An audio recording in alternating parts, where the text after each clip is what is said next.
aujourd'hui, on te présente, en fait, je te présente mon top 6 de jeux de société pour jouer à 2.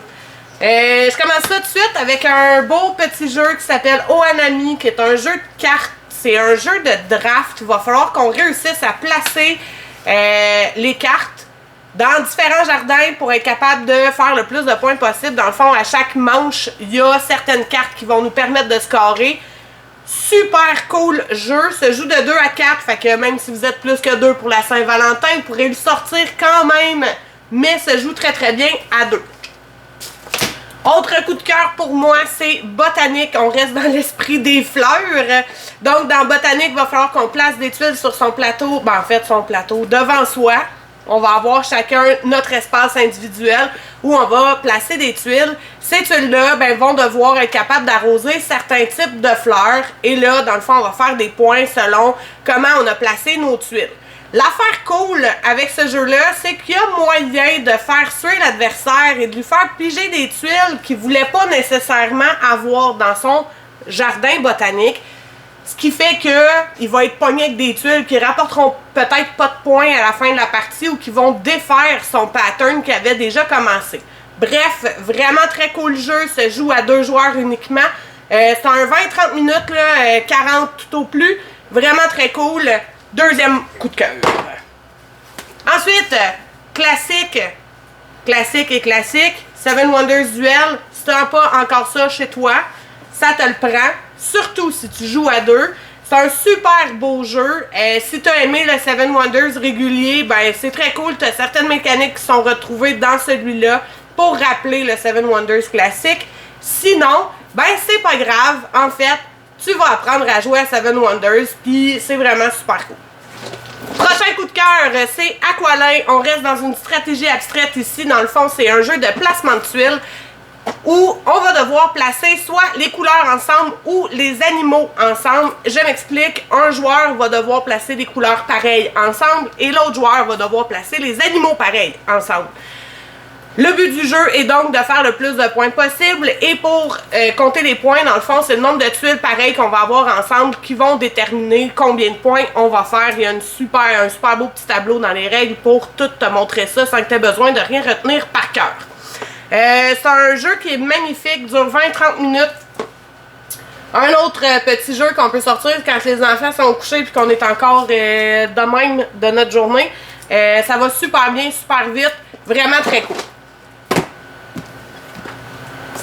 Pour les gens qui ont aimé Imaginarium, l'auteur est récidivé dans Nicodemus, qui est un jeu uniquement 2 joueurs. Moi, j'ai trippé sur Imaginarium, ça a été un de mes jeux coup de cœur de 2018. Et c'est resté vraiment très longtemps. Dans Nicodemus, en fait, il va falloir qu'on réussisse à construire des machines à rêve. Et pour faire ça, on a un petit aspect de gestion de ressources. Dans le fond, il va falloir qu'on dépense des ressources pour acquérir des cartes. Il y a un convoyeur qui va nous fournir les cartes qu'on a besoin pour jouer. Et c'est ça, dans le fond, beau petit jeu de cartes fort sympathique, 2 joueurs. Celui-là va durer 45 minutes à peu près. Tu as aussi de la réalisation d'objectifs à l'intérieur. Dans le fond, à chaque partie, on va tirer des objectifs au hasard et une fois qu'un joueur a atteint un certain nombre de points, à ce moment-là, la partie prend fin. Vraiment très très cool. Moi, j'adore cet univers-là. Cet univers steampunk, vraiment très le fun. Le jeu est magnifique. Les pièces sont vraiment de très bonne qualité. Fait que bref, autre coup de cœur pour moi là-dessus. Et le dernier coup de cœur, mais non le moindre. Jeu coopératif, Harry Potter Hogwarts Battle ou Harry Potter Bataille à Poudlard en français. C'est un jeu dans lequel on va devoir se battre contre les vilains des 7 années à Poudlard. Dans le fond, c'est un jeu qui a été construit un peu en mode Legacy, sauf que dans celui-là, tu n'as pas besoin de détruire de matériel ou de coller de collants, fait que tu peux le rejouer à maintes reprises sans problème. C'est un deck building game, donc on va construire son paquet de cartes au fur et à mesure que la partie va avancer pour réussir à défaire les vilains de chacune des années à Poudlard. On va pouvoir jouer soit avec Hermione, Harry, Ron ou Neville dans cette boîte de base-là. Il y a une boîte d'extension qui existe qui s'appelle la monstrueuse boîte des monstres qui est disponible aussi en français.